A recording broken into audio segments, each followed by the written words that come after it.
बांसवाड़ा दौरे पर पहुंची महिला कांग्रेस की प्रदेशाध्यक्ष सारिका सिंह ने भाजपा सरकार पर जमकर हमला बोला। उन्होंने कहा कि सरकार के 2.5 साल पूरे होने के बावजूद चुनावी घोषणा पत्र के 20% वादे भी पूरे नहीं हुए। पेपर लीक की घटनाओं पर भी उन्होंने सरकार को घेरा। बांसवाड़ा जिले के दौरे पर पहुंची महिला कांग्रेस की प्रदेशाध्यक्ष सारिका सिंह ने भाजपा सरकार पर जमकर निशाना साधा।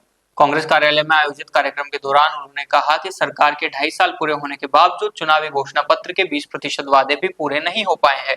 सारिका सिंह ने आरोप लगाया कि प्रदेश और देश में लगातार पेपर लीक की घटनाएं हो रही है, लेकिन सरकार इस गंभीर मुद्दे पर मौन बनी हुई है।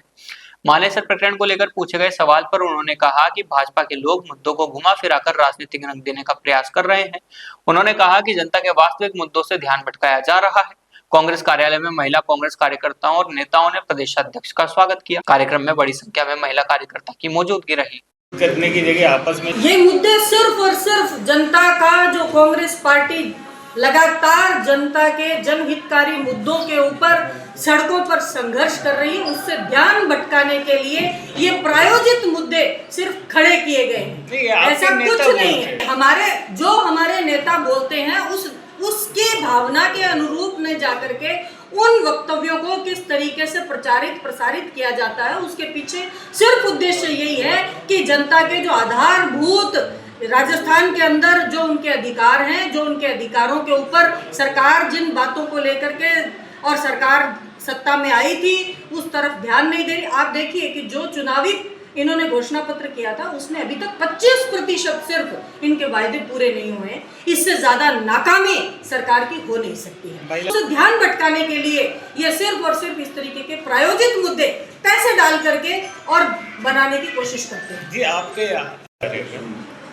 लगातार जो कांग्रेस है, आप देखिए कोटा के अंदर अभी 2 दिन पहले जो पेपर लीक देश के युवाओं का एक बहुत बड़ा विषय है, क्योंकि लाखों बच्चे और कौन परीक्षाएं देता है, ये कंपटीशन एग्जाम मध्यम वर्ग का एक बच्चा देता है, उसके माँ बाप सपने देखते हैं कि उसका बच्चा सरकारी नौकरी में जाए।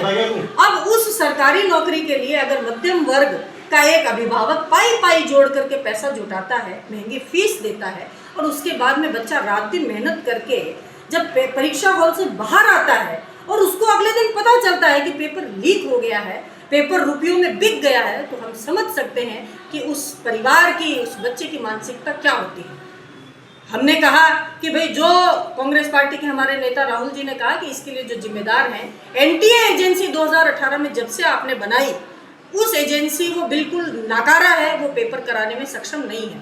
तो क्यों लगातार बार बार जो सरकार है उसी एजेंसी के ऊपर भरोसा दिखा रही है? क्या सरकार के पास में इस देश के युवाओं के जो भविष्य का मूलभूत अधिकार है कि फेयर और बिल्कुल ट्रांसपेरेंट एग्जाम कराए जाए, क्या सरकार के पास ये व्यवस्थाएं ही नहीं है? और अगर ये व्यवस्था भी नहीं है तो ऐसी सरकारों को सत्ता में रहने का कोई नैतिक अधिकार नहीं है। सरकार को तुरंत अपने गद्दियां छोड़ देनी चाहिए, क्योंकि ये बेकार, नाकारा, निकम्मी सरकार है।